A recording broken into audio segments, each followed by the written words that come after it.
Hello students, मैं Manoj Agarwal for the NEET classes. Monthly video योजना में आपका स्वागत है।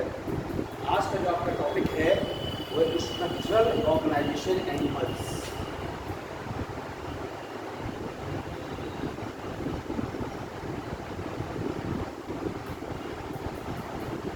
ठीक है, आज 6 अक्टूबर को आपका है संरचनात्मक संगठन जंतु। जंतुओं में संरचनात्मक संगठन,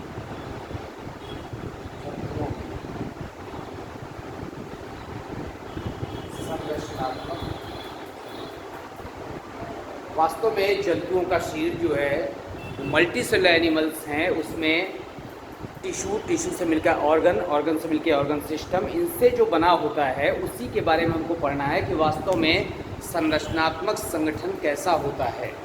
तो जब ग्रुप ऑफ सेल्स होते हैं, कोशिकाओं के समूह जो मिल करके एक विशिष्ट कार्य करते हैं, जिनकी उत्पत्ति समान होती है, उन्हें क्या कहते हैं? टिश्यू कहते हैं।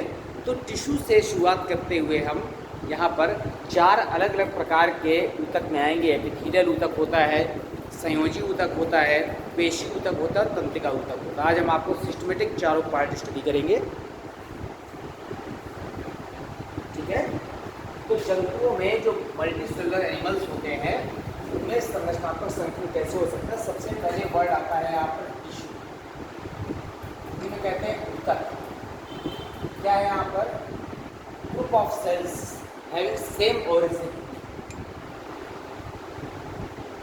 group of cells having same origin, समान उत्पत्ति वाले कोशिकाओं का समूह। ठीक है, which perform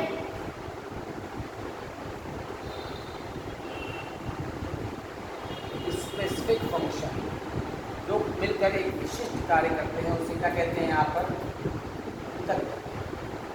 अब जो ऊतक वर्ड आया है यहाँ पर, वो सबसे पहले किसने स्टडी किया था? बिगाट, साइंटिस्ट हुए हैं बिगाट। यूज्ड द टर्म, सबसे पहले टिश्यू शब्द बिगाट ने यूज किया था। And the branch of biology in which we deals the study of the tissue is called the histology. क्या है यहाँ पर? The branch of biology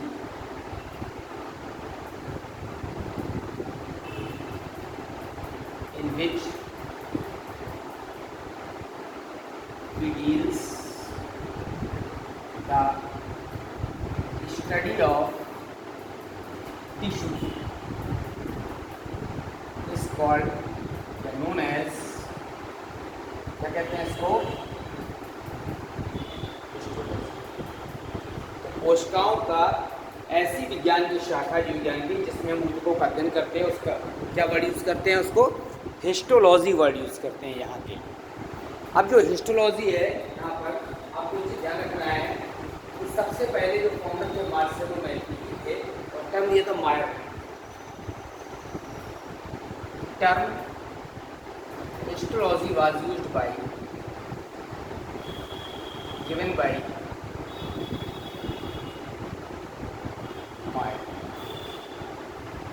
but founder of histology,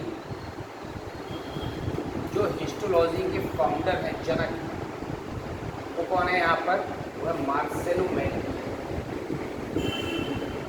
Marcelo is the founder of histology. ठीक है, तो ये यहाँ पर हिस्टोलॉजी के जनक हो गए। हिस्टोलॉजी जो शब्द दिया था वो मायर ने दिया था। हमने आपको टिश्यू की डेफिनेशन बता दी ऊतक की। पिकार्ट ने सबसे पहले टिश्यू शब्द क्या किया था? यूज़ किया था। फिर इसके बाद हम आते हैं टिश्यू में ग्रुप ऑफ जो सिमिलर सेल्स होते हैं, तो मेजर टाइप ऑफ टिश्यूज,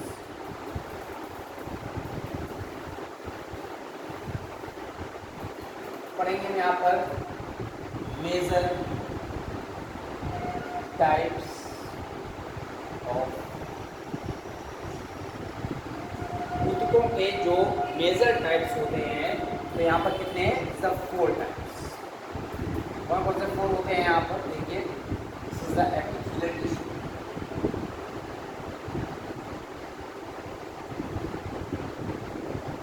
कहते हैं उपकला ऊतक।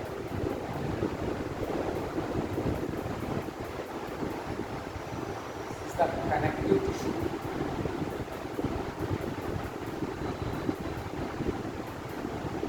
इन्हें कहते हैं संयोजी ऊतक।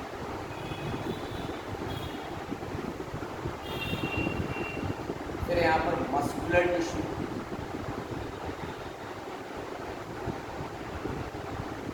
इन्हें कहते हैं पेशी ऊतक।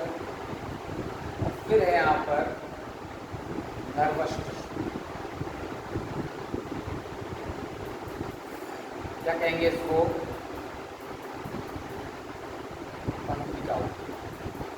These are the 4 major types of the tissue जो हमको स्टडी करनी है। तो हम इसमें एक एक पार्ट में आते हैं स्टडी करते हुए। ठीक है, सबसे पहले हम इसमें आते हैं एपिथेलियल टिश्यू।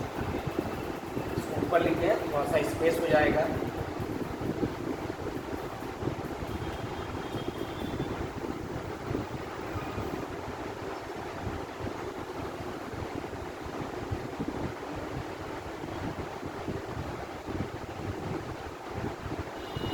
कला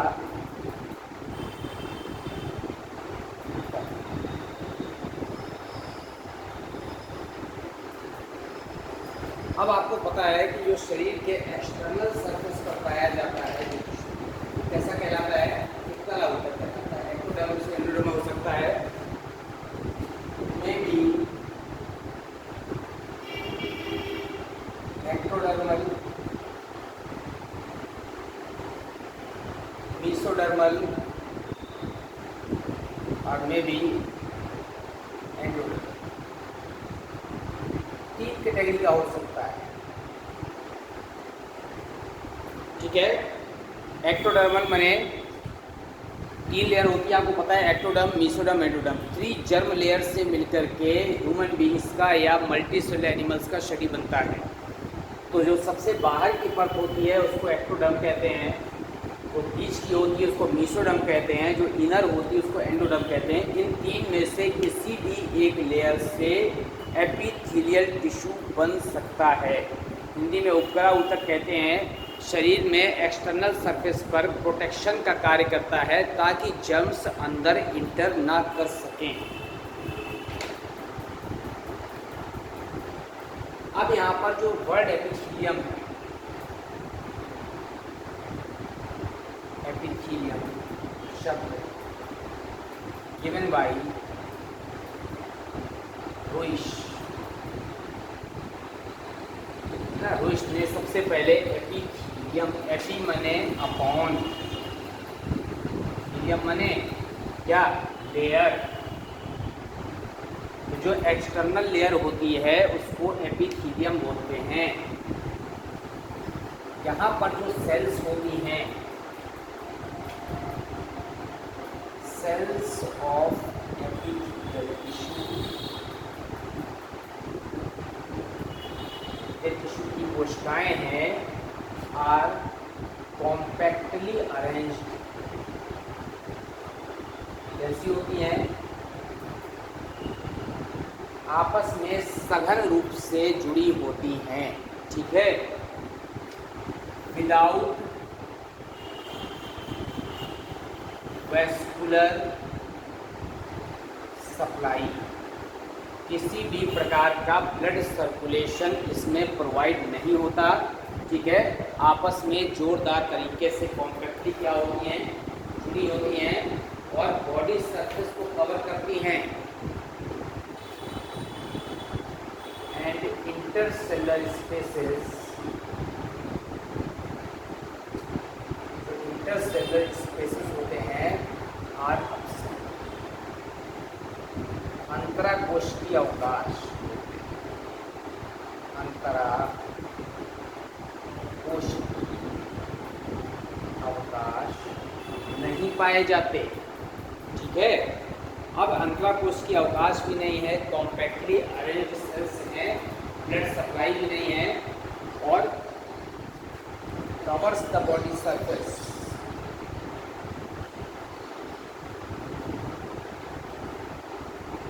बॉडी सरफेस को कवर करती है, प्रोटेक्ट करती है। ठीक है, इसके अलावा जो सीलोम होता है, बॉडी सीलोम, उसको भी क्या करता है, कवर करता है, lines the body cavity and lines the body cavity.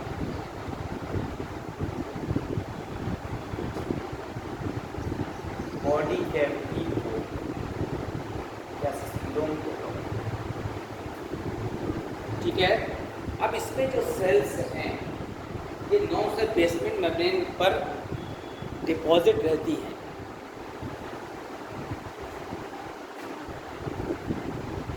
Sales of this epithelium, इस एपिथेलियम की जो कोशिकाएं हैं, rest upon basement membrane,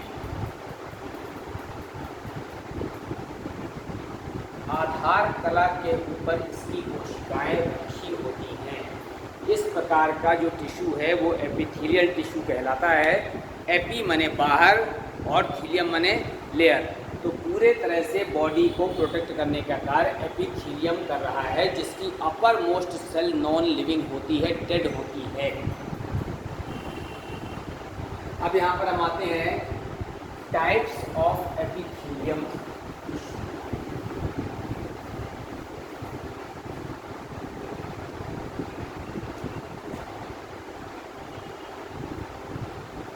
types of, अब एपिथेलियल ऊतक के प्रकार, 2 प्रकार होते हैं यहाँ पर। पहला है सिंपल एपिथेलियल टिश्यू,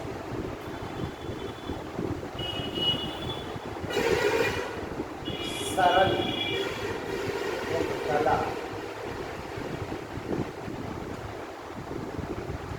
ठीक है।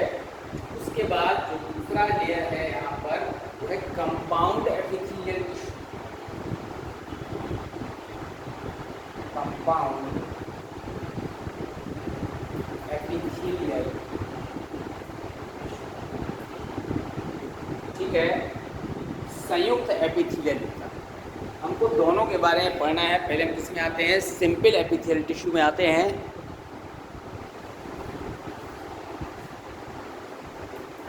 इसमें आएंगे सिंपल एपिथेलियल टिश्यू, ठीक है।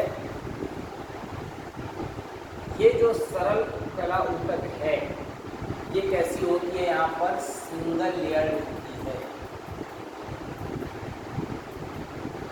कैसी है, सिंगल लेयर है, एकल कोशिका से या एकल परत से बनी हुई है, और इसकी कोशिकाएं 1 सेल होती हैं और 3 तरह की होती हैं। 1 सेल एंड इस और 3 तरह की होती है। एक यहाँ पर है squamous,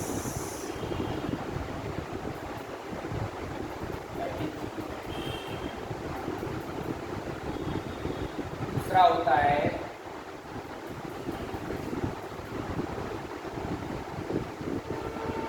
cuboidal epithelium,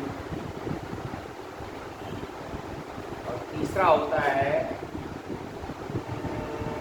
columnar.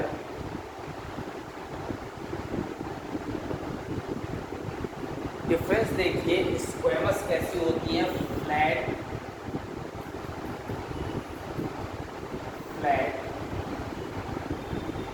Tiles like, जैसे टाइल्स चपटे होते हैं, फ्लैट होते हैं, ज़मीन पर या दीवार पर चिपक जाते हैं, उस तरह की जो सेल्स होती हैं वो स्क्वैमस सेल्स होती हैं, जो मिलकर स्क्वैमस एपिथेलियम बनाती हैं यहाँ पर, इसीलिए इसको फ्लैट या टाइल्स लाइक स्ट्रक्चर होता है। ये जो क्यूबॉइडल होता है इसको कहते हैं हिंदी में घनाकार। इसमें क्या होता है, लंबाई, चौड़ाई और ऊंचाई सेम है, लंबाई भी, चौड़ाई भी और ऊंचाई भी सेम है, तो क्यूबॉइडल कहेंगे।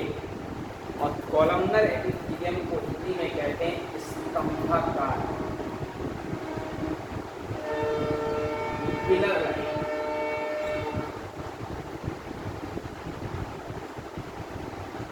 ठीक है, ये फ्लैट टाइल्स लाइक होते हैं, कुछ चपटी संरचना कोशिकाएं होती है, 3 प्रकार बांटे गए हैं on the basis of shape, आकृति के हिसाब से। अब जब ये फ्लैट और टाइल्स लाइक स्ट्रक्चर है तो पेवमेंट एपिथेलियम भी कहेंगे यहाँ पर, और डिफ्यूजन के लिए also for the pavement epithelium.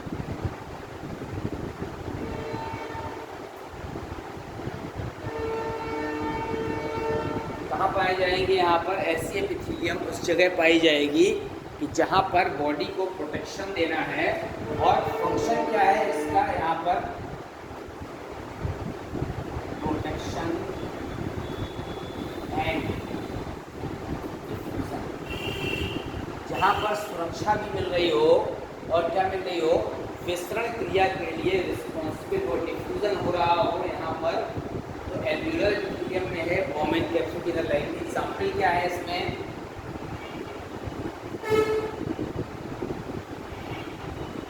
Inner lining of Bowman capsule. Bowman capsule की आंतरिक सतह पर हो सकती है, ठीक है, इस तरह की। यहाँ पर स्क्वैमस एपिथेलियम, और कहाँ हो सकती है? यहाँ पर एंडोथीलियम हो सकती है, सीलोम में हो सकती है, प्लूरल मेम्ब्रेन में हो सकती है, एल्व्यूलर एपिथेलियम हो सकती है, प्लूरल या alveolar surface.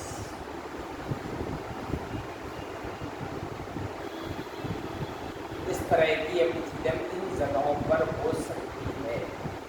Inner lining Bowman capsule में, प्लूरल मेम्ब्रेन में या सरफेस में सेल्स कैसी होती हैं? सेल्स पूरी तरह से चपटी होती हैं।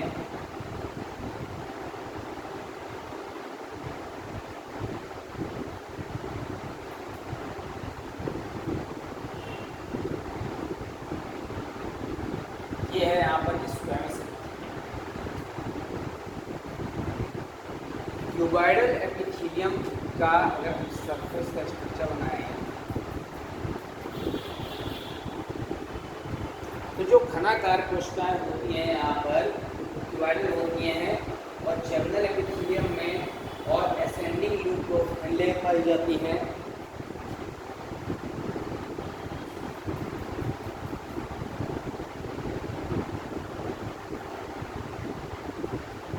सेम लेंथ,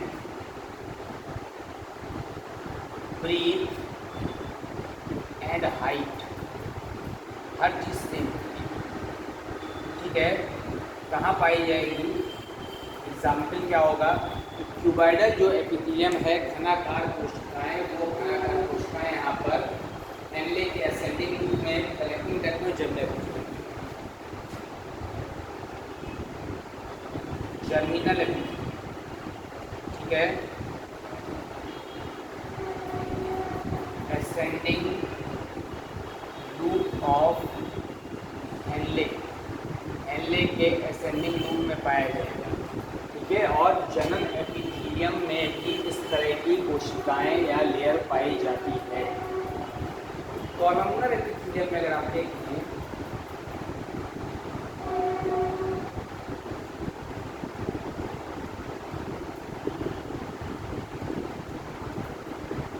ये पिलर लाइक स्ट्रक्चर दिखाई दे रहे हैं आपको, जो तो कॉलमनर एपिथेलियम हमारी यहाँ पर हाइट ज़्यादा होती है, ग्लैंडुलर या सिक्रीटरी होती है, ग्लैंडुलर और सिक्रीटरी।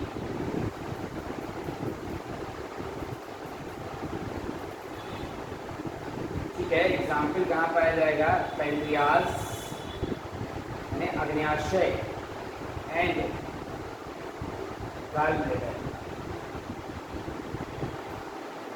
तो अग्न्याशय में हो सकती है इस तरह की एपिथेलियम, और कहाँ हो सकती है? गॉल ब्लैडर में हो सकती है। तो इस तरह की जो एपिथेलियम है ग्लैंडुलर सिक्रीटरी, वो इस जगह पर पाई जाती है। ये सब सिंपल एपिथेलियम हैं। सरल एपिथेलियम का मतलब है सिंगल लेयर्ड होती है, एक सेल मोटी होती है, 3 प्रकार की होती है, आकृति के आधार पर कैसी हो सकती है? स्क्वैमस यानी चपटी हो सकती हैं, घनाकार हो सकती हैं, स्तंभाकार हो सकती हैं।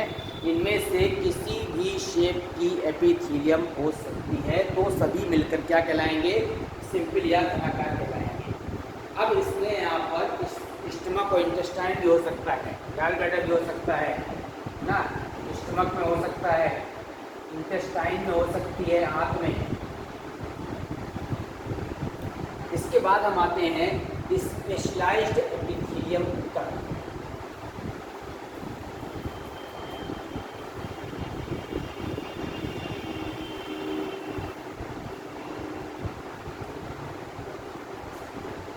स्पेशलाइज्ड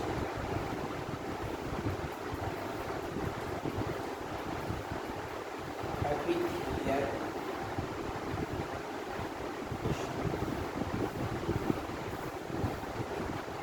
विशिष्ट कला ठीक है। ये जो विशिष्ट उपकला ऊतक है स्पेशलाइज्ड, क्या फंक्शन है इसका? स्पेशल फंक्शन क्यों है? क्योंकि ये सेंसरी, ब्रश मॉडल, सिलिएटेड या स्यूडो स्ट्रेटिफाइड हो सकती है, may be of four types.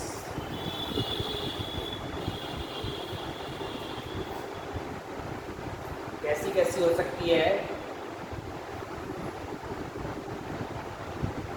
Pseudo stratified, देखना पड़ता है बोर्ड की यहाँ तक का स्ट्रक्चर आ रहा है कि नहीं। स्यूडो स्ट्रेटिफाइड माने,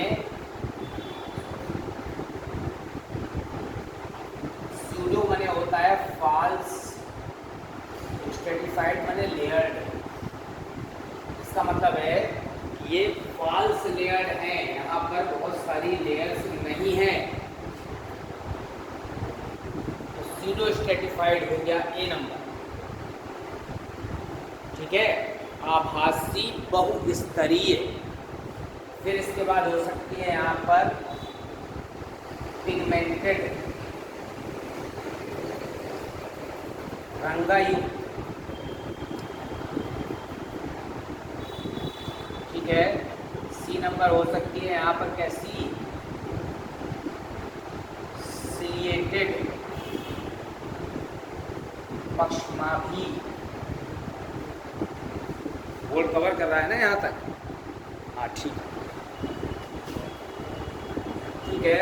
और चौथा हो सकता है यहाँ पर सेंसरी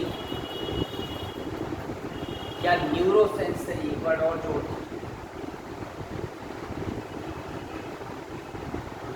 न्यूरोसेंसरी, तंत्रिका संवेदी।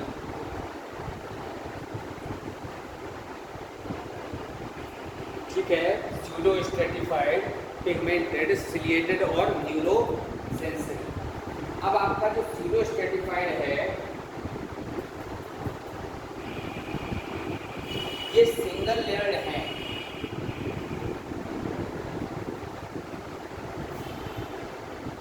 But appear double layered. आपको डबल लेयर्ड की तरह प्रदर्शित होती है ड्यू टू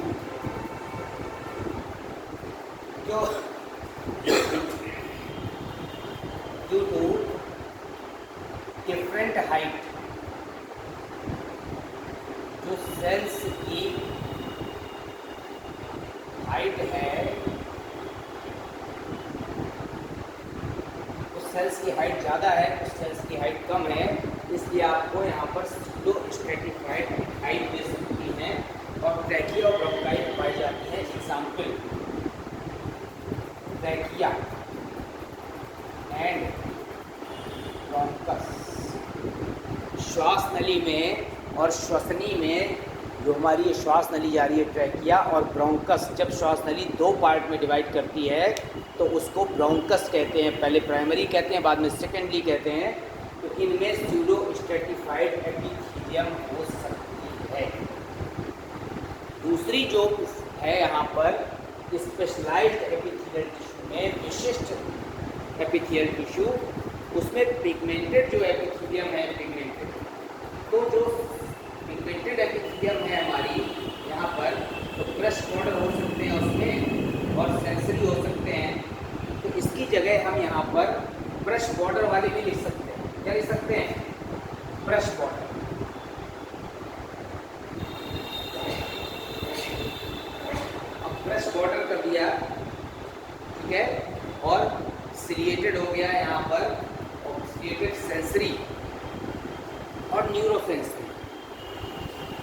वेस्ट बॉर्डर जो एपिथेलियम है उसमें माइक्रोविलाई होते हैं और यहाँ पर इलियम एपिडर्मिस पाए जाते हैं।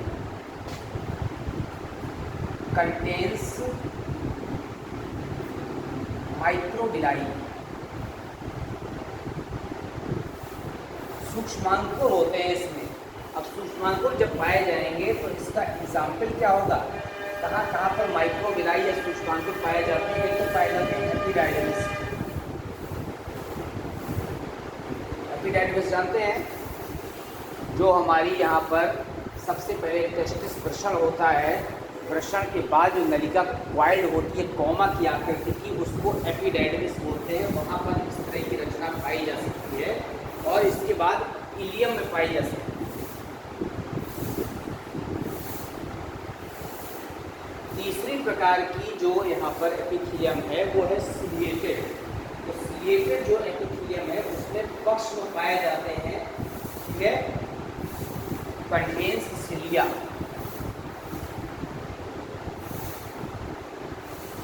पक्ष में पाए जाते हैं। एग्जाम्पल क्या है यहाँ पर, वैस डिफरेंस,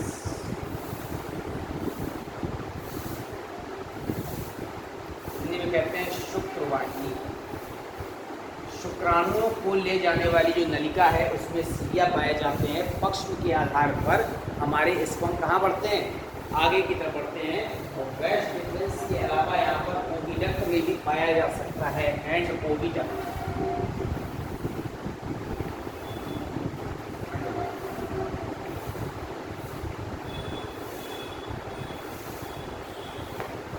अब पार्ट हमारा आया न्यूरोसेंसरी, ठीक है। न्यूरोसेंसरी में रेटिना है, यहाँ पर निडेरियन मेम्ब्रेन है, तंत्रिका संरचना। एग्जाम्पल, रेटिना आई का पार्ट है और निडेरियन मेम्ब्रेन।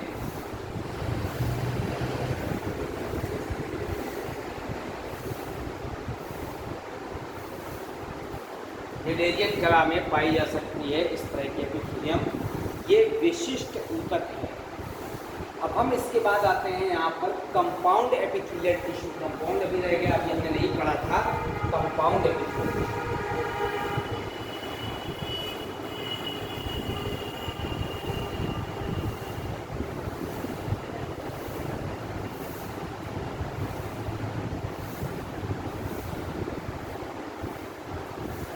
संयुक्त उपकला ऊतक contains many sailed many layer, ठीक है, एक के ऊपर एक कई लेयर्स होती हैं, तब उसे कंपाउंड एपिथेलियल टिश्यू कहते हैं। अब जो कंपाउंड एपिथेलियल टिश्यू है इसमें क्या क्या हो सकता है, एक ट्रांजिशनल एपिथेलियल हो सकती है, स्ट्रेटिफाइड हो सकती है।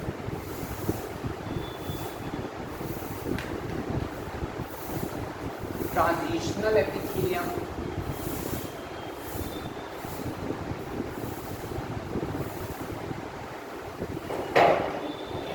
और ट्रांजिशनल के अलावा जो हमारा देखिए कंपाउंड एपिथेलियम में पहला ट्रांजिशनल हो गया और दूसरा क्या हो गया, स्ट्रेटिफाइड।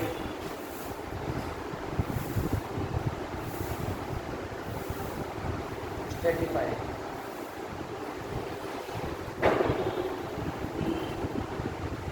हम पहले पढ़ेंगे ट्रांजिशनल।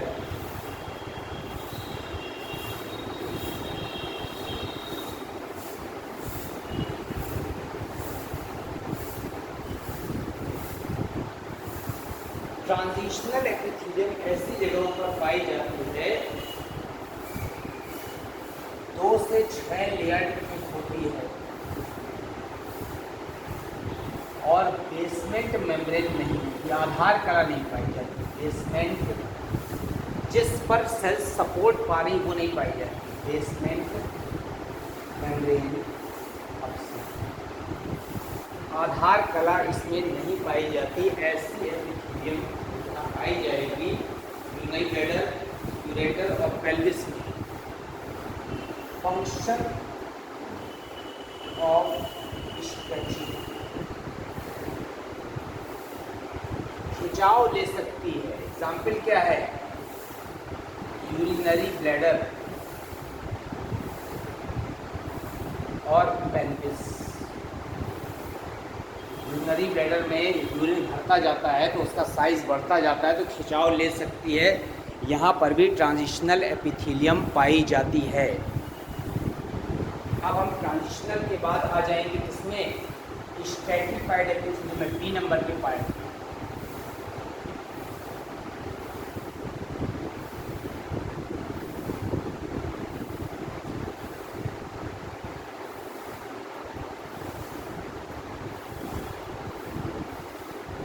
स्ट्रैटिफाइड एपिथेलियम, जो स्ट्रैटिफाइड एपिथेलियम है वो उसमें कई लेयर दिखाई दे रही हैं। मोर देन 6 लेयर्स होती हैं,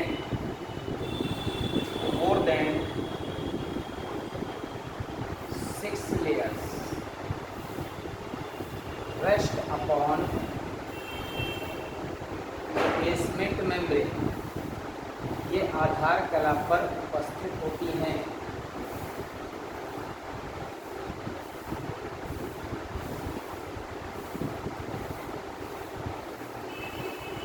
ठीक है। अब ये जो स्ट्रैटिफाइड एपिथेलियम है इसमें फिर से स्क्वैमस ट्यूबाइडल और कोलोनर हो गया।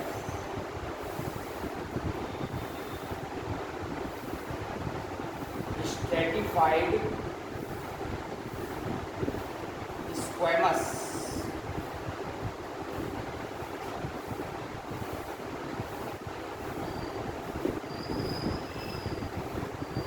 स्ट्रैटिफाइड ट्यूबॉइडल और स्ट्रैटिफाइड कोलम्नर।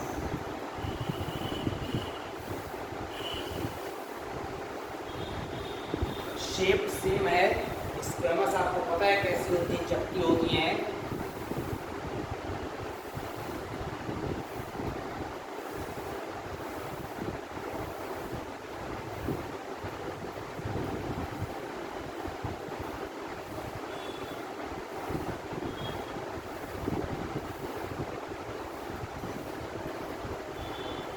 ये स्ट्रैटिफाइड स्क्वैमस एपिथेलियम है, शल्काकार होती हैं, टाइल्स लाइक होती हैं,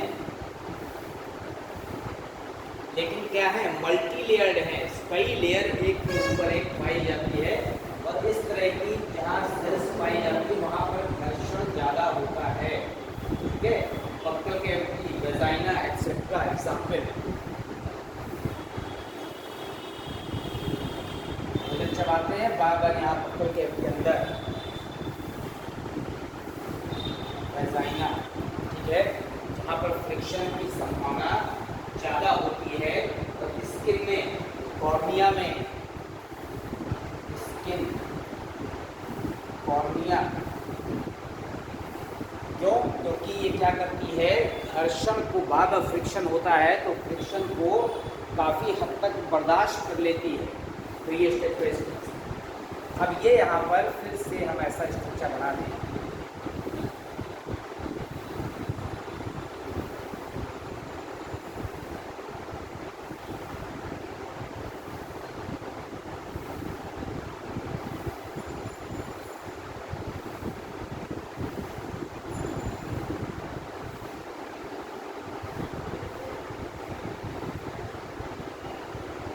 ये कोलमनर है, ये एकदम चपटी थी, यहाँ पर ये घन के आकार की है और ये मेमरी ग्लैंड, स्वेट ग्लैंड से पाई जाती है। एग्जाम्पल, मेमरी ग्लैंड्स और स्वेट ग्लैंड्स। दुग्ध ग्रंथियों और पसीने की ग्रंथियों में पाया जाने वाली एपिथेलियम स्ट्रैटिफाइड होती है। अब कोलमनर देखिए,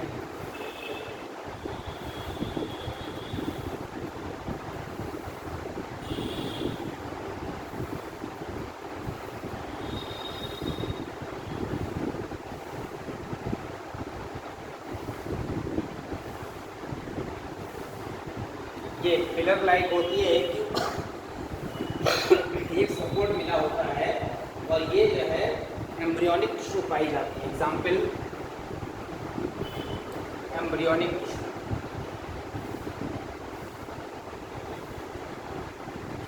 ये पूरा डिस्क्रिप्शन यहाँ पर एपिथेलियल ऊतक का था, ठीक है। इसके बाद हम एपिथेलियल ऊतक में आते हैं ग्लैंड्स में, ग्रंथियाँ।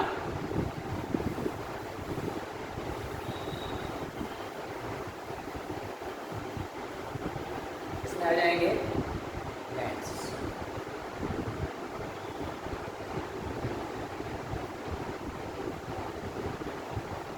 एनी सेल, टिश्यू या ऑर्गन which secrete anything,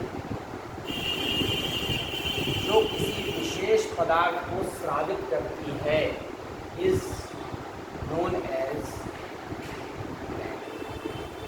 अब ग्लैंड्स क्या होती हैं? दो तरह की होती हैं।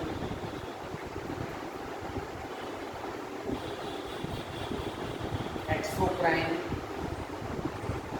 एंड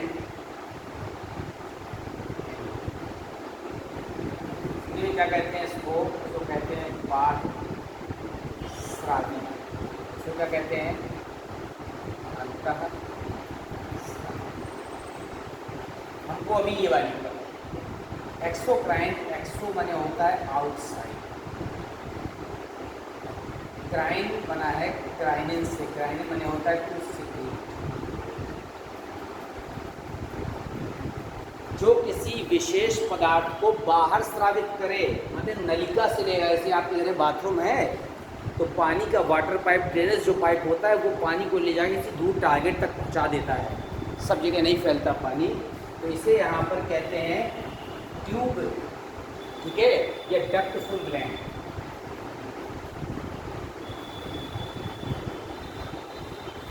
ये कहते हैं नलिका युक्त ग्रंथियाँ।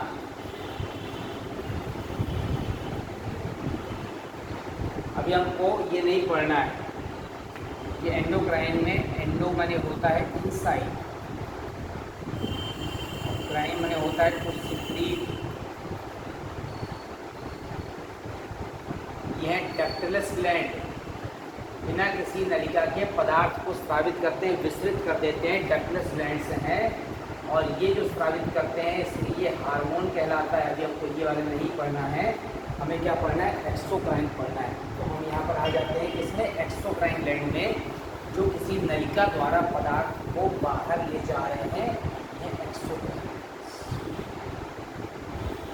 समझ आ गया आपको? एक्सोक्राइन ग्लैंड से पढ़ेंगे, बाह्यस्रावी।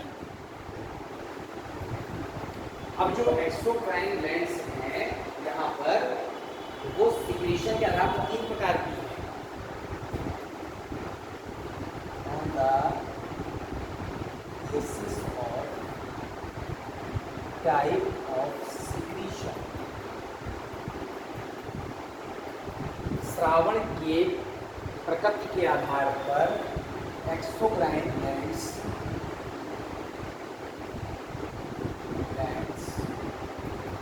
आर, ठीक है। एक्सोक्राइन ग्लैंड 3 प्रकार, कौन कौन सी हैं यहाँ पर? न्यूरोक्राइन, एपोक्राइन और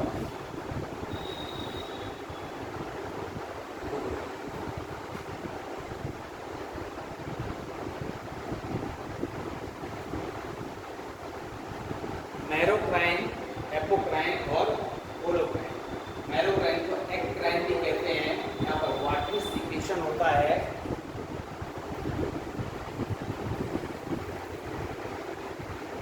वाटरी सिक्रीशन,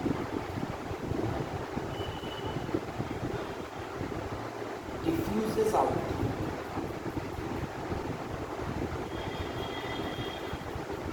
वाटरी सिक्रीशन होता है वो डिफ्यूज होता है, विस्तृत होता है सलाइवरी और स्वेट ग्लैंड की तरह।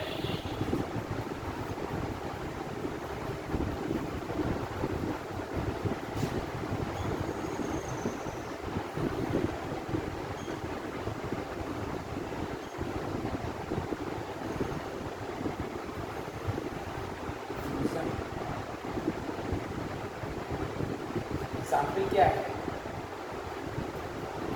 मैमरी ग्लैंड्स, दुग्ध ग्रंथियां, सलाइवरी ग्लैंड्स, सलाइवरी ग्लैंड्स और स्वेट ग्लैंड्स, पसीने,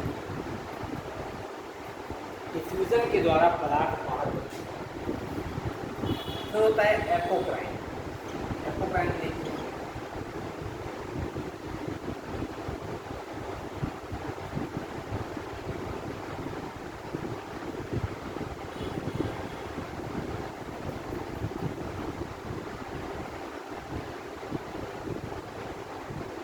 tip is released out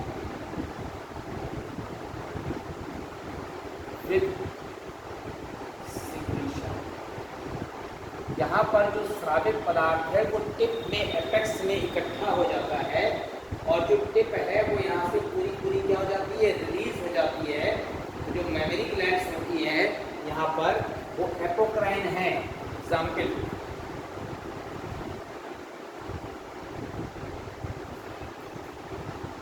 mammary glands, दुग्ध ग्रंथि, मिल्क को लेकर के और टिप को टूट करके निकल जाता है। होलोक्राइन में क्या होता है,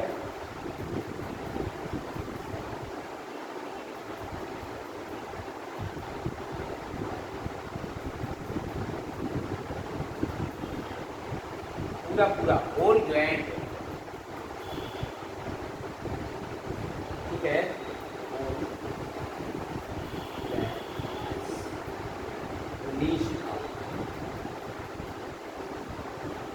विद सीक्रेशन, सीक्रेशन को इकट्ठा करके पूरी पूरी ग्लैंड बाहर आ जाती है। एग्जाम्पल है यहाँ पर सेबेशियस ग्लैंड,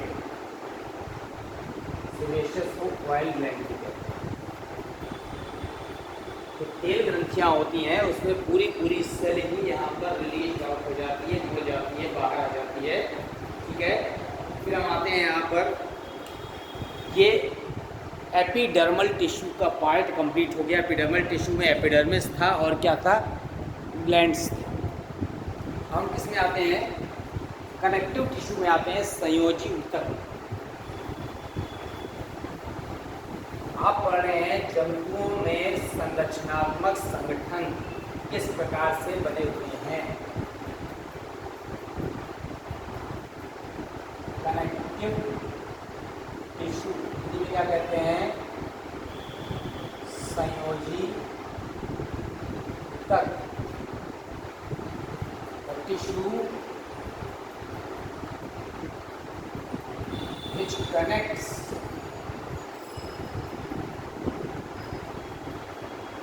वेरियस पार्ट्स, जो कई भागों को आपस में जोड़ रहा हो, ठीक है। इसलिए नाम पड़ा है कनेक्टिव, माने संयोजी, संयोजन करने वाला। मेसोडर्मल होता है, यहाँ पर दूसरी अरेंज सेल्स होती हैं, बेसल मेम्ब्रेन नहीं होती है। Mesodermal cohesive,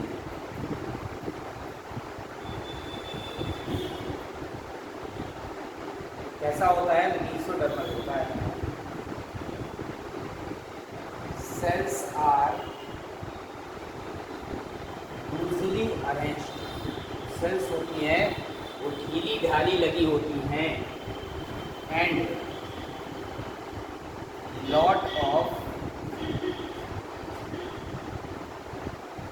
inter cellular spaces, बहुत सारे अंतराकोशिकीय अवकाश यहाँ पर पाए जाते हैं।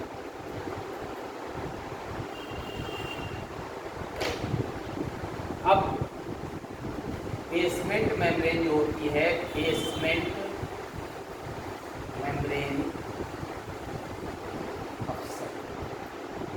यहाँ पर आधार कला नहीं पाई जाती, जिसके ऊपर ये क्या है, सपोर्ट रहते हैं और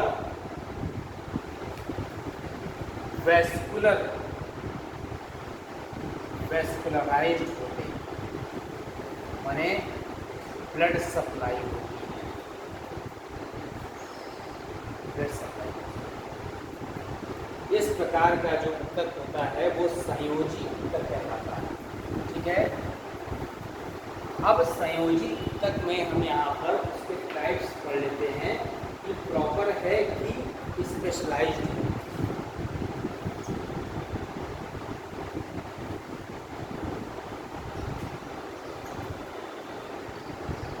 प्रॉपर कनेक्टिव टिश्यू,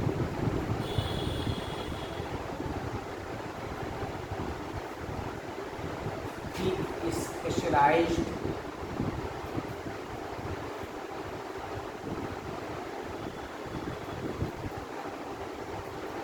ये विशिष्ट प्रकार से मॉडिफाइड है कुछ और काम करने के लिए, और ये वास्तव में वास्तविक कनेक्टिव टिश्यू में प्रॉपर कनेक्टिव टिश्यू है।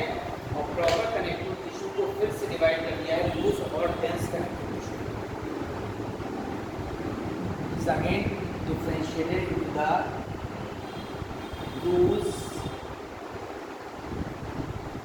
कनेक्टिव टिश्यू, और ये है डेंस कनेक्टिव टिश्यू। इसको सीटी लिख दे रहे हैं शॉर्ट में, क्या है कनेक्टिव टिश्यू ये। अब लूज है कि डेंस है, लूज का मतलब होता है यहाँ पर कैसे है, बहुत ज़्यादा सघन नहीं है, विरल संयोजी ऊतक, विरल संयोजी ऊतक। ये कैसा है, सघन संयोजी। अब विरल और सघन में बांट दिया है उसको, फिर से लूज को एरियोलर, एडिपोज और म्यूकस से बांट दिया है। ये फिर से डिफरेंशिएट हो गया। एरियोलर कनेक्टिव टिश्यू,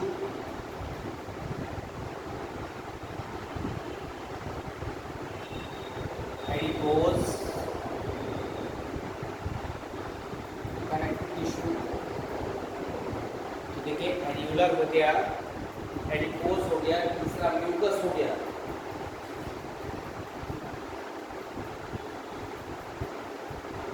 इसी तरह से जो डेंस कनेक्टिव टिश्यू है उसको डेंस रेगुलर और डेंस इरेगुलर में बांट दिया। डेंस रेगुलर और डेंस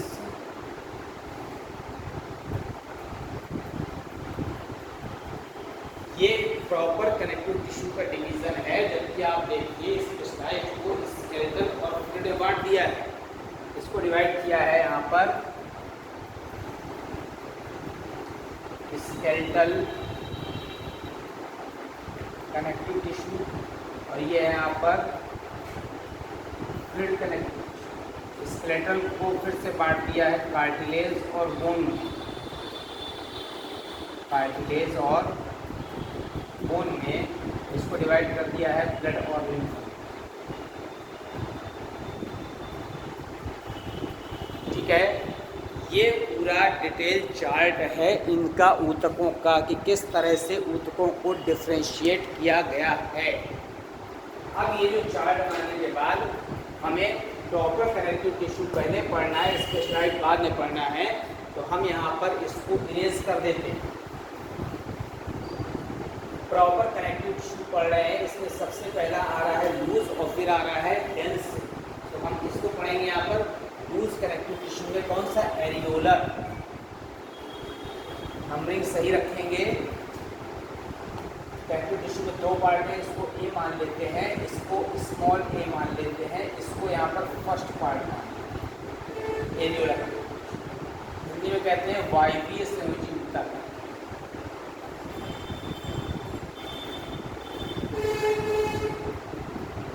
ये जो एरियोलर कनेक्टिव टिश्यू है वायवीय संयोजी ऊतक का, इस वाले टिश्यू में यहाँ पर फाइब्रोब्लास्ट, मास्ट और मैक्रोफेज नामक कोशिकाएं होती हैं। कंटेन्स फाइब्रोब्लास्ट, मास्ट, एक तो फाइब्रोब्लास्ट कोशिकाएं हो गई, मास्ट कोशिकाएं हो गई, एज वेल एज मैक्रोफेज होता है। क्या क्या पाया था मैक्रोफेज, अब आप देखिए फाइब्रोब्लास्ट है, मास्ट सेल और मैक्रोफेज है। तो mast cell heparin histamine serotonin बनाती हैं, ये सीक्रेट करती है हेपेरिन,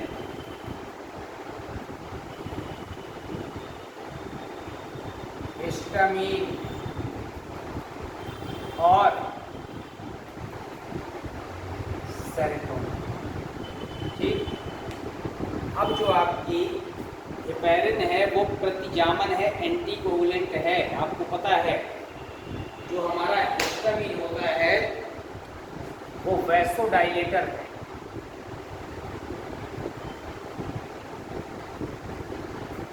और ये क्या है, ये है वैसोकंस्ट्रिक्टर।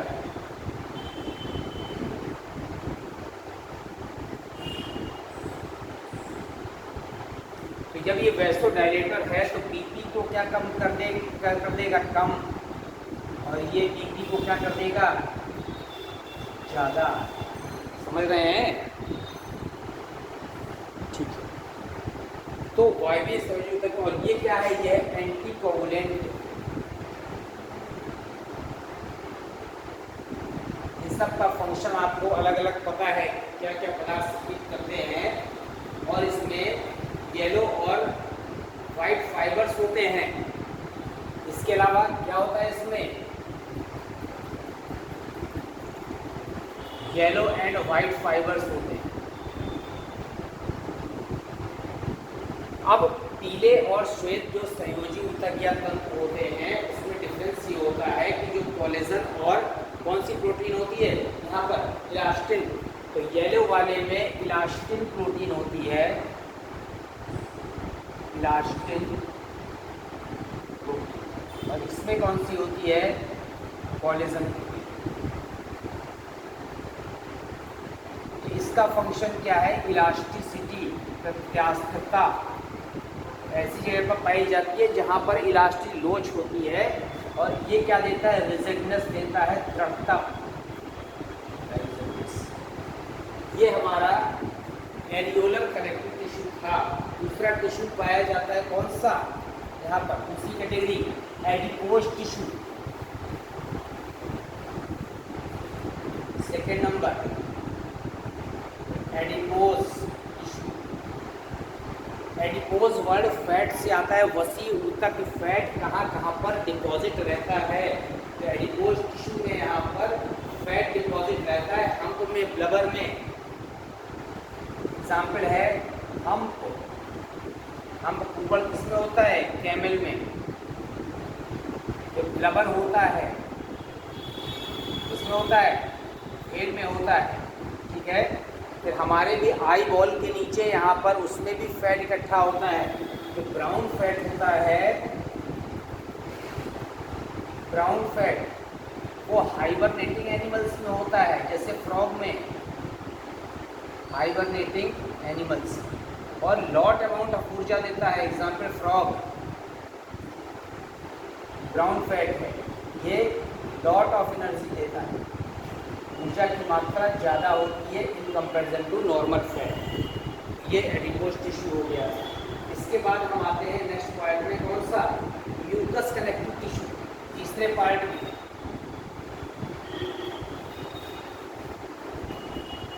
Mucus connective tissue,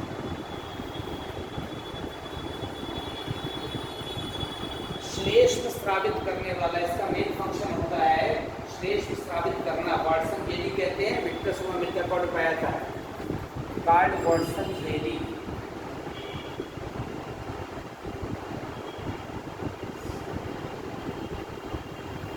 example, vitreous humour, eye में एक लिक्विड भरा होता है, उसमें श्लेष्म है। और अम्बिलिकल कॉर्ड, अम्बिलिकल कॉर्ड जानते हैं, प्लेसेंटा से और नाभि में जो कनेक्शन होता है, अम्बिलिकल कॉर्ड, इसमें पाया जाता है। ये श्लेष्म संयोजकता। अब हम आते हैं इसमें बी पार्ट में, लूज कनेक्टिव टिश्यू के बाद हम आते हैं किसमें, डेंस कनेक्टिव टिश्यू में, सघन संयोजी ऊतक। जो सघन संयोजी ऊतक है उसमें फिर से क्या आते हैं, लॉट ऑफ फाइबर्स होते हैं, वाइट होते हैं, येलो होते हैं, लॉट ऑफ फाइबर्स।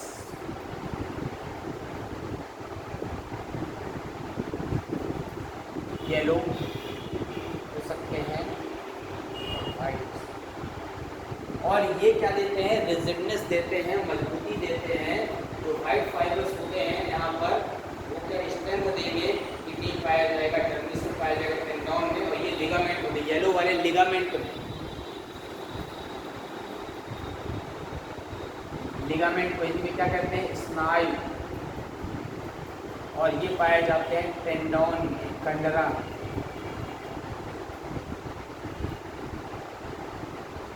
ठीक है, तो स्नायु और कंडरा में पाए जाते हैं। आपको पता है कि जो येलो होता है वो इलास्टिन प्रोटीन का बना होता है, ये लोच लेता है। ठीक है, ऐसे कंधे में रखते तो लोच लेता है, और ये कंडरा होता है, ये रिजिडनेस देता है, मजबूती देता है। ये दोनों यहाँ पर प्रॉपर कनेक्टिव टिश्यू के पार्ट थे, लूज और डेंस।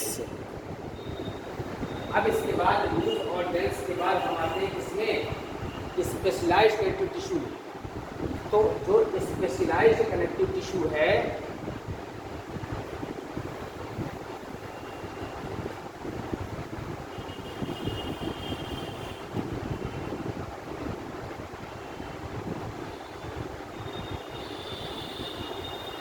स्पेशलाइज्ड कनेक्टिव टिश्यू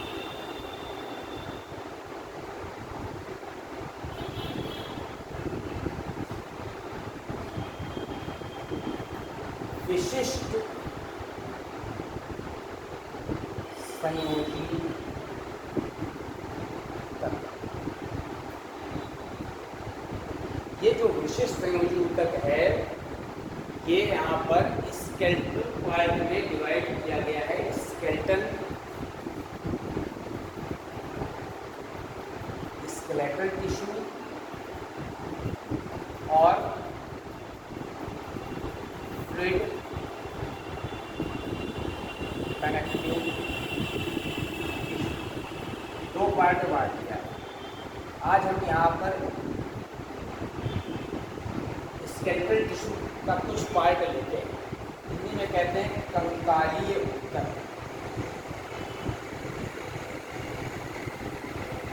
जो जीवों का कंकाल बनता है, एक्सोस्केलेटन बनता है, वो मेनली बनता है बोन्स और कार्टिलेज से बनता है, बोन्स और कार्टिलेज।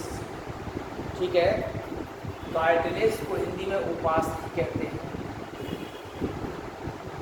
बोन को क्या कहते हैं हिंदी में, अस्थि। बोन की जो कोशिकाएं होती हैं जिससे बोन बनती है उसे कहते हैं ऑस्टियोब्लास्ट, या उसी का दूसरा नाम है ऑस्टियोसाइट्स। इसकी जो कोशिकाएं होती है उसको कहते हैं कॉन्ड्रोब्लास्ट, या फिर दूसरा नाम है कॉन्ड्रो। यहाँ पर बोन्स में वेस्कुलर सप्लाई होती है, एवर्शियन सिस्टम प्रेजेंट होता है। एवर्शियन सिस्टम माने ब्लड सर्कुलेशन, ये पॉजिटिव है और यहाँ पर नहीं पाया जाता। ठीक है, दूसरा है बोन्स में जो प्रोटीन होती है उसको ओसीन कहते हैं। यहाँ पर जो प्रोटीन होती है उसको क्या कहते हैं, कॉन्ड्रिन कहते हैं। ये क्या होती है, रिजिड होती है, और ये क्या होती है, लेस हार्ड होती है और इलास्टिक। हमारी जो बॉडी है उसमें बोन्स और कार्टिलेज दोनों हैं। क्या है, बोन्स भी हैं, कार्टिलेज भी हैं।